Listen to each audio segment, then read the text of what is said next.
अस्सलाम वालेकुम प्यारे बच्चों, आज आपकी मुलाकात करवाते हैं जंगल में रहने वाले कुछ जानवरों से। ये है शेर। ये है हाथी। इसे चीता कहते हैं।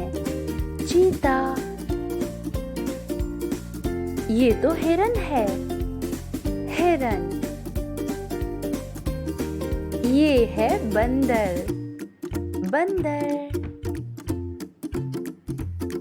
ये ज़राफ़ा है।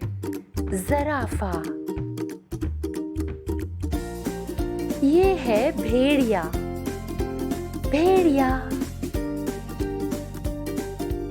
इसे गेंडा कहते हैं। ये है ज़ेब्रा। इसे गीदड़ कहते हैं।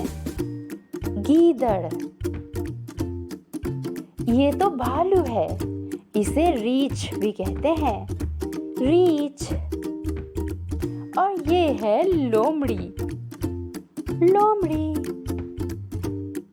ये सब जानवर जंगल में रहते हैं।